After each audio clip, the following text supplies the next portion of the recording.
नहीं दिख रहा है। चलिए, तो सारे लोग जैसा कि पिछले दिनों हम लोग माध्य माध्यिका पढ़ चुके थे, खत्म कर चुके हैं, प्रायिकता को भी खत्म कर चुके हैं। अब हम लोग क्या पढ़ने वाले हैं? वृत्त, है ना, जो कि ज्योमेट्री के पार्ट है। ठीक है, क्या हुआ? वृत्त है, जिसको सर्कल कहते हैं, है ना। क्या सबको दिख रहा है जी पीछे से? ये तो अब दिख रहा है ना अर्जुन? अरे दिक्कत हो रहा है बैठने में, तो थोड़ा आगे आके बैठ जाओ। बताओ ना, एक के बेंच पे आगे वो बेंच खाली है लेकिन नहीं बैठेंगे। एक के बेंच पे 5-5 बताओ सियाई है। अरे आगे बैठ जाओगे तो थोड़ा आराम में होगा। विशाल अच्छा है, तो ठीक है, ध्यान देंगे। आज हम लोग पढ़ने वाले हैं वृत्त चैप्टर, जो कि क्लास 10th का एनसीईआरटी का चैप्टर नंबर 10 है। तो इसको पढ़ने से पहले हम ये जान लेते हैं कि वृत्त होता क्या है ना। वृत्त क्या होता है? आपको जैसा कि पता है कि वृत्त के अंदर, ठीक है, ये वृत्त का केंद्र है। अब एक केंद्र इसको क्यों मानेंगे? क्योंकि इसके चारों तरफ एक फिक्स बिंदु से अगर इसके चारों बराबर दूरी पर रेखाएं या बिंदुएं खींची जाएं, क्या खींची जाए? बिंदुएं अगर खींची जाए और उन बिंदुओं को मिलाने से जो बंद आकृति बनती है, ध्यान से सुनिए, किसी निश्चित बिंदु के चारों ओर समान दूरी पर बिंदुएं खींची जाती हैं और उन बिंदुओं को मिलाने से बनने वाली जो बंद आकृति है उसे क्या बोलेंगे? वृत्त कहेंगे। ठीक है, फिर समझिए क्या है? किसी निश्चित बिंदु से, ठीक है, समान दूरी पर खींची गई उसके उस बिंदु के चारों ओर जो बिंदुएं होती है उसको मिलाने से बनने वाली बंद आकृति को क्या बोलते हैं? वृत्त कहते हैं। क्लियर है? अब यहां पर देखिए, इसको बोलते हैं त्रिज्या। इसको क्या बोलते हैं? त्रिज्या। मतलब केंद्र से यह आपका कहलाएगा वृत्त का केंद्र। क्या कहलाएगा? वृत्त का केंद्र। दिख रहा है क्या कि नहीं दिख रहा है? हाँ, चलिए, तो ये कहलाएगा वृत्त का आपका केंद्र कहलाएगा। ठीक है, ये जो बिंदु है ओ इसको नाम देते हैं, ये वृत्त का केंद्र कहलाएगा। और केंद्र से ये जो चारों तरफ हमने बंद आकृति खींची है, बाउंड्री खींची है, ठीक है, इसकी दूरी को हम क्या बोलेंगे? त्रिज्या बोलेंगे। क्या बोलेंगे? त्रिज्या। और ये जो आकृति के चारों तरफ जो आकृति बनी है, ये आकृति की कुल लंबाई को, ठीक है, मान लेते हैं कि कोई व्यक्ति ए बिंदु से चलता है, बी, सी और डी होते हुए वापस ए तक आ जाता है। मान लेते हैं कि ए से चलना शुरू किया और वापस कहां पे आ गया? ए पर आ गया। तो ये पूरा रास्ता की जो लंबाई हुई ना, जो एक चक्कर लगाने के लिए पूरे रास्ते की जो लंबाई हो गई, ये लंबाई वृत्त की क्या कहलाएगी? परिधि कहलाएगी। क्लियर है? ठीक है, तो ये आपकी हो गई वृत्त की परिधि। तो यहाँ पे मेन चीज क्या क्या ध्यान देने वाली है? वृत्त की त्रिज्या। ठीक है, त्रिज्या से पहले हम लोग ये जान लेते हैं वृत्त। ठीक है, तो वृत्त की जो मैंने परिभाषा बोला वो आप लोग लिख लोगे? लिख लोगे ना? नहीं, लिख ही लो। लिखो लिखो, देखिए वृत्त की परिभाषा।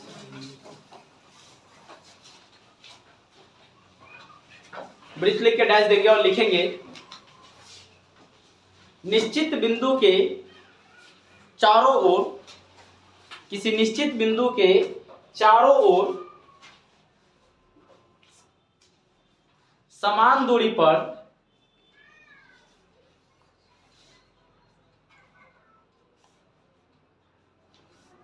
बनाई गई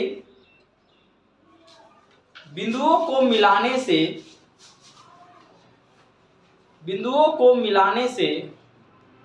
बनी बंद आकृति को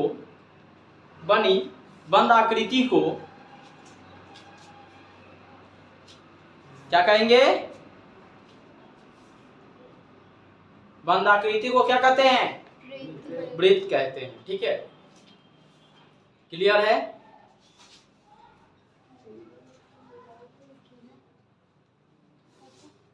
फिर से लिख लीजिए, किसी निश्चित बिंदु के चारों ओर निश्चित दूरी पर खींचे गए बिंदुओं को मिलाने से बनी बंद आकृति को वृत्त कहते हैं।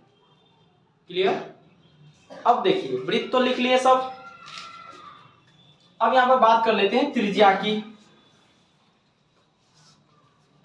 त्रिज्या क्या होती है? वृत्त के केंद्र से इस वृत्त के केंद्र से परिधि तक की दूरी को क्या बोलते हैं? त्रिज्या बोलते हैं, अर्थात रेडियस बोलते हैं इसको, ठीक है, जिसको आप स्मॉल r से भी रिप्रेजेंट करते हो। व्यास क्या होता है जी? व्यास क्या होता है? जिसको आप डायमीटर बोलते हो, ठीक है। व्यास क्या होता है आपको पता है ना? क्या होता है? मतलब वृत्त के बीचों बीच जो रेखा खींची जाती है उसी को व्यास। वृत्त के बीचों बीच कोई रेखा खींची गई, चलिए मान लेते हैं कि ये एक वृत्त है और वृत्त के बीचों बीच मैंने एक रेखा खींचा, तो क्या ये व्यास है? जो उसके सेंटर से होके पास करे। अच्छा, जो उसके सेंटर से होके पास करे। अच्छा, बहुत बढ़िया सर। ये लीजिए सेंटर, और ये सेंटर से होके किया पास। नहीं भैया, दोनों परिधि एक दूसरे को मैच करना चाहिए, मतलब यहाँ से स्टार्ट करते हैं वहाँ तो दोनों परिधि को यहाँ से उठा के वहां पे मैच करें? नहीं जी, ध्यान से लीजिए, ठीक है। इससे पहले कि हम व्यास समझे, व्यास को समझने से पहले हमें समझना पड़ेगा, ठीक है, छेदक रेखा। क्या समझना पड़ेगा? छेदक रेखा। मैं थोड़ा इधर लिख लेता हूं, ठीक है। छेदक रेखा, ठीक है, जिसको सेगमेंट लाइन भी शायद बोलते हैं, अब कंफर्म नहीं है वर्ड मीनिंग में, लेकिन इसको छेदक रेखा। अब छेदक रेखा होता क्या है? वृत्त को दो भागों में बांटने वाली जो रेखा होती है ना, ठीक है, या वृत्त को दो बिंदुओं पर कट करने वाली जो रेखा होती है वो क्या कहलाती है? छेदक रेखा होती है, ठीक है। अब ये तो सब छेदक रेखा हो गई। अब इसके साथ साथ आपको ये जानना पड़ेगा जीवा। क्या जानना पड़ेगा? जीवा, जिसको आप कॉर्ड बोलते हो। अब ये क्या होता है? वृत्त की परिधि को, ठीक है, वृत्त की परिधि को दो बिंदुओं पर काटने वाली जो रेखा होती है उसको क्या बोलते हैं? जीवा बोलते हैं, ठीक है। वृत्त की परिधि को दो बिंदुओं पर जो कट करने वाली जो रेखा है ना, ठीक है, प्रतिच्छेद करने वाली जो रेखा है, छेदक करने वाली जो रेखा है, वो क्या कहलाएगी? जीवा कहलाएगी। देखो ये तो पूरा लाइन हो गया और ये रेखाखंड हो गया। ये क्या हो गया? रेखाखंड। मतलब ऐसा रेखाखंड जो वृत्त की परिधि को, वृत्त की परिधि के दो बिंदुओं को जोड़ती है, वृत्त की परिधि पर स्थित दो बिंदुओं को जोड़ती है, उसे क्या बोलते हैं? जीवा बोलते हैं। क्योंकि एक देखो, वृत्त पर एक बिंदु ए था और एक बिंदु बी था, और इन दोनों बिंदुओं को जोड़ा, इन दोनों बिंदुओं को जोड़ा, और जोड़ने से जो क्रिएट हुआ इसी को हम लोग बोलेंगे जीवा, ठीक है। क्लियर है यहाँ तक? अब देखो ये जो व्यास होता है, व्यास जिसको आप डायमीटर बोलते हो, अब ये डायमीटर आसानी से समझ में आएगा। अब ये डायमीटर क्या होता है? ये एक वृत्त है और ये इसका केंद्र, ठीक है। वृत्त से गुजरने वाली, ठीक है, वृत्त की वह जीवा जो वृत्त के केंद्र से गुजरती है, ठीक है, या फिर वृत्त के केंद्र से होकर गुजरने वाली जीवा को क्या बोलते हैं? व्यास बोलते हैं। क्या बोलते हैं? व्यास बोलते हैं। ध्यान से कि वृत्त के केंद्र से, यहाँ पे आप जो देख रहे हो ये जो बिंदु है वृत्त का केंद्र है, इस केंद्र से होकर जो गुजरने वाली जो जीवा है ना, वो क्या कहलाएगी? व्यास कहलाएगी, ठीक है। वृत्त के केंद्र से होकर जो गुजरने वाली जीवा है वो क्या कहलाएगी? व्यास कहलाएगी। अब व्यास है तो इसको हम लोग डी से रिप्रेजेंट करते हैं सर। किससे रिप्रेजेंट करते हैं? डी। गौर से आप देखिए तो ये दो त्रिज्याओं से मिलकर बना हुआ है, बना हो ना। इसका मतलब है कि दो गुने त्रिज्या होगी। क्लियर है? मतलब व्यास क्या होगा? व्यास बराबर दो गुने त्रिज्या। तो त्रिज्या बराबर क्या हो जाएगी? एक फॉर्मूला, व्यास बटा 2। ये फॉर्मूला भी ध्यान रखना है। चलिए हम लोग ये तो समझ गए कि सर छेदक रेखा क्या है, जीवा क्या है, व्यास क्या है। ये क्लियर है सबका? किसी को कोई डाउट पीछे? चलिए अब हम लोग बात कर लेते हैं यहां पर परिधि की, वृत्त की परिधि, जिसको आप सरकमफ्रेंस भी बोलते हो पूरा, ठीक है। परिधि को सरकमफ्रेंस बोले जाते हैं। वैसे आप चतुर्भुज, त्रिभुज वगैरह ये सब पढ़ोगे तो उस समय इसको परिधि बोला जाता है ना, लेकिन यहाँ पर इसको सरकमफ्रेंस बोलते हैं। ये क्या है? अगर कोई व्यक्ति ए बिंदु से शुरू होता है चलना और ये चारों तरफ ए से बी पर गया, बी से सी से गया और सी से डी पे आया, डी से फिर ए पर आ गया, है ना। तो ये जो ऐसे पूरे जो रास्ते की जो लंबाई इसकी जो हुई, इसने जो दूरी तय किया, फिर से इस तरह से जाते हुए A B C D A तक आने में जितना दूरी तय किया, ये उसकी क्या हो गई, परिधि हो गई। क्या हो गई, परिधि है। क्लियर है यहां तक? ठीक है, पिक्चर उतारने का मन है तो उतार लीजिए, ठीक है, नहीं तो हम आगे बढ़ेंगे मिटा के।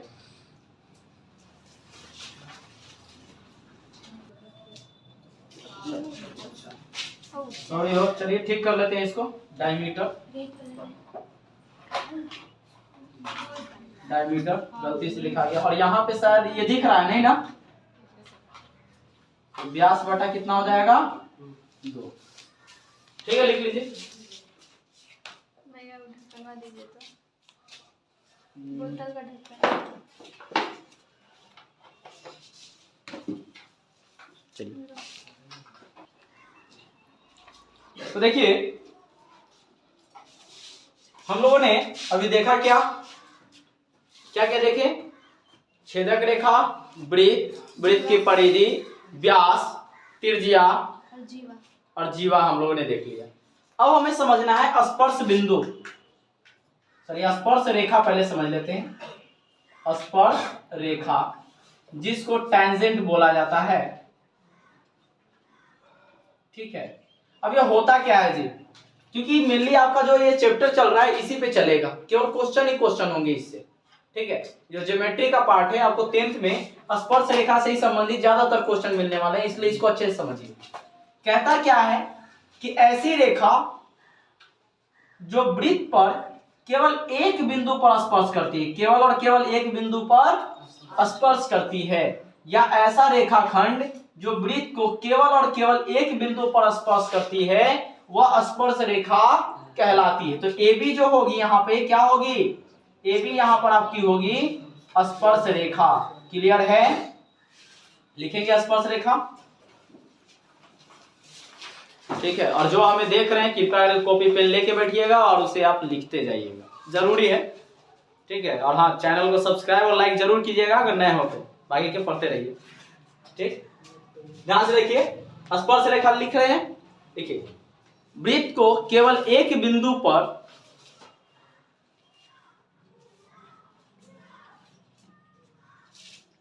मिलने वाली रेखा को स्पर्श रेखा कहते हैं, को स्पर्श रेखा कहते हैं।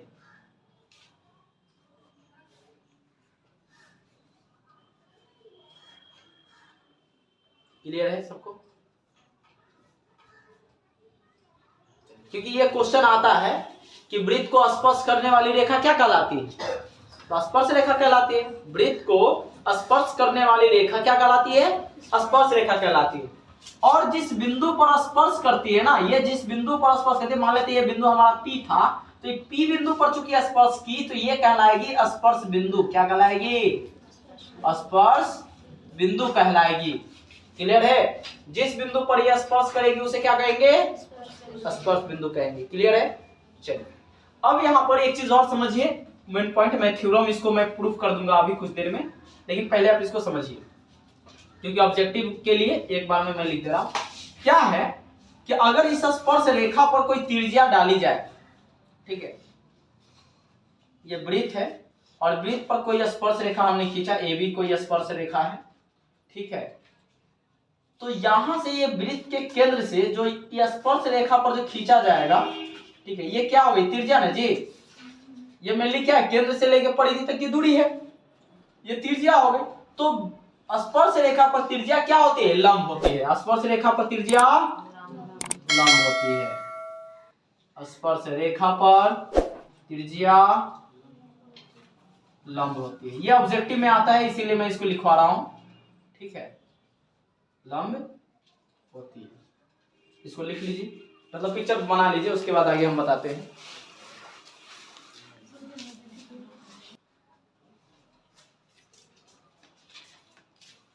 तो देखिए 10.1 प्रमेय संख्या 10.1 कहता है कि वृत्त के किसी बिंदु पर स्पर्श रेखा स्पर्श बिंदु से जाने वाली त्रिज्या पर क्या होती है, लंब होती है। तो ध्यान से देखते हैं,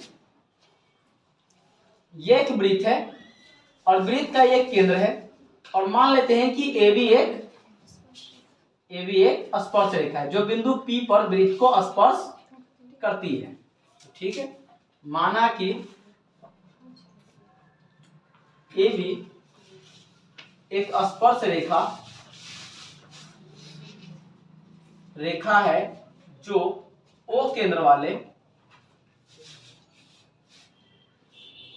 वृत्त पर O केंद्र वाले P बिंदु पर O केंद्र वाले वृत्त के P बिंदु पर स्पर्श करती है।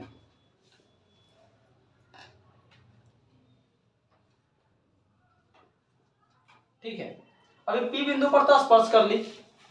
अब जैसे ही स्पर्श की तो अब देखो इसको आप मिला सकते हो ना, बस इसको आप ऐसे मिला के देखो, ये क्या बन गई, वृत्त की त्रिज्या है ना। लेकिन हमें प्रूफ क्या करना है, हमें सिद्ध करना है कि सर OP जो है ना AB पर लंब है। OP क्या है, AB पर लंब है, हमें ये सिद्ध करना है। इसके लिए हम क्या करते हैं, एक रचना करते हैं। रचना में क्या करते हैं कि OP स्पर्श रेखा पर P के अलावा Q एक रेखा खींचा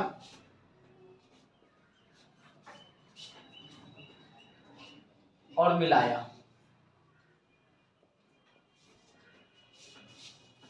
ठीक है, मतलब हम यहाँ पे इधर या इधर हम किसी भी डायरेक्शन में एक Q एक बिंदु ले लेते हैं, साथ ही ये भी लिख लेते हैं मिलाया जो वृत्त को R पर प्रतिच्छेद करती है। R बिंदु को लिखना, सॉरी, R बिंदु पर प्रतिच्छेद करती है। ठीक है, मतलब हमने ये जो स्पर्श रेखा AB है, AB पर मैंने एक Q बिंदु ले लिया जो सामान्यतः आपको देख रहा है कि ये वृत्त के बारे आपको दिख ही रहा है ना। और जब ये खींचेंगे ये लाइन, ठीक है, तो जाहिर सी बात है इस वृत्त को काटेगा और ये काटेगा तो कहां पे कटा, R बिंदु पर कटा, हम लोग मान लिए। ठीक है, तो अब यहां पर अगर आप प्रमाण दोगे तो आप यहां पे पाओगे कि सर जो OQ है ना वो OR प्लस RQ का जोड़ है। अगर आप देखो OQ तो क्या है, OR प्लस RQ का जोड़ है। इस हिसाब से आप देखने से कह सकते हो कि OQ जो है ना बड़ा है किससे, OR से। OQ क्या है, OR से बड़ा है, इसका मतलब OR छोटा है। ठीक है, अब देखिए सर OQ छोटा है और OQ क्या है, OQ तो बड़ा हो गया, इसको थोड़ा उल्टा कर लेते हैं, OR छोटा हो गया OQ से। क्लियर, जो कि ऑलरेडी यहाँ पे दिख रहा है कि OQ बड़ा है जब OR से, इसका मतलब कि OR छोटा है OQ से, OR छोटा है OQ से। और देखो अगर आप यहाँ पे देखो OR और ये OP क्या वृत्त की त्रिज्या है ना, और ये दोनों क्या होंगी, बराबर, क्योंकि आपको पता है कि एक वृत्त पर चाहे कितनी भी त्रिज्या खींची जाए वो सारे क्या होंगे, उसके व्यास भी क्या होंगे, बराबर होंगे।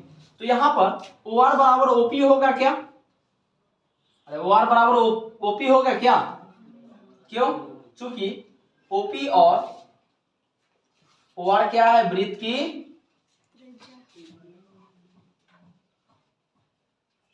त्रिज्याएं हैं।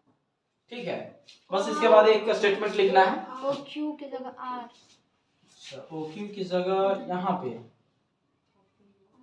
अच्छा यहाँ पे, हाँ सॉरी, नहीं ठीक है, OP ना भैया OQ यहाँ पे, OQ बोल रहे हैं आप OP के इक्वल। अरे ठीक तो है, गौर से देखिए ना, समझिए, OQ तो OQ है, ओपी ओ आर होगा ना भैया वहाँ पे। यहाँ पे ओ आर। हाँ क्यों? आप ही तो बोले अभी। हाँ तो ठीक है, वो हम बोले, बात समझिए पहले पूरी तरह से। हमने क्या बोला कि ओ आर ओपी के बराबर है। इसका मतलब ओ आर की जगह हम ओपी लिख सकते हैं, ओ आर की जगह ओपी लिख सकते हैं। क्या ओ आर ओपी से बड़ा या छोटा है? नहीं बराबर। तो फिर आप कैसे करिए कि ओपी ओ आर से छोटा या बराबर होगा? हमने क्या किया, ओ आर ओपी के बराबर था। और जब बराबर है, यहां पे मैं लिख देता हूं OP is equal to O R. अब तो क्लियर है ना? ठीक है, मतलब है कि ओ आर जो है ओपी के बराबर है। इसका मतलब ओ आर की जगह पे हम ओपी लिखे, ओ क्यू तो जैसा है वैसी। क्लियर है सबको? पीछे कोई दिक्कत किसी को समझने में? चलिए, अब यहां पर एक स्टेटमेंट आपको काम करेगा। अब चूंकि आपको दिख रहा है कि OQ जो है, ठीक है, वृत्त के तो बाहर है, तो आपको पता है कि किसी भी बिंदु से किसी रेखा पर खींची गई सबसे जो छोटी जो रेखा होती है ना, वो हमेशा लंब होती है। क्या होती है? हमेशा लंब होती है। बस ये स्टेटमेंट आपको लिखना है। चलिए हम लिख देते हैं, ये उठा दीजिए। ठीक है, मैं इधर लिख देता हूं, जगह तो है नहीं। एक काम कीजिए ना, पहले इसको आप लोग लिख लीजिए, पहले आप लोग इसको लिख लीजिए, उसके बाद हम लिख देते हैं। पहले आप इसको लिख लीजिए, तो लिख लीजिए, उसके बाद हम वो भी लिख देते हैं कि मिटा देंगे तो वो भी में नहीं हटेगा। वहाँ पे मिलाया जो नहीं है। अच्छा हाँ सॉरी, यहाँ पे जोड़ हो गया, तो कभी कभी हो जाता है, विधाता थोड़े ना। लिखिए,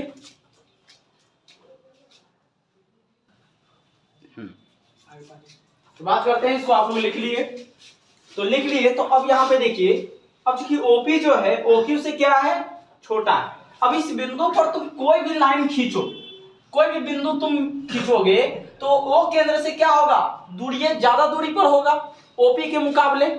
अब कोई भी ले लो, यहां से कोई भी लाइन खींचो, आप जितना भी खींचो या इधर खींचो, सारा का सारा लाइन क्या होगा? OP से हमेशा बड़ा ही होगा। इसका मतलब OP क्या है? सबसे न्यूनतम दूरी पर है, सबसे न्यूनतम दूरी पर है। ठीक है, तो किसी बिंदु से किसी रेखा पर खींची गई न्यूनतम जो लंबाई वाली जो रेखा होती है ना, वो हमेशा लंब होती है। क्या होती है? ठीक है, चूंकि किसी रेखा पर, किसी रेखा के किसी बिंदु पर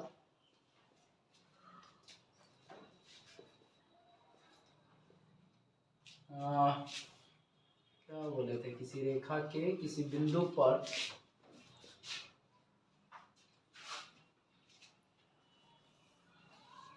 नहीं, किसी रेखा पर किसी बिंदु से खींची जाने वाली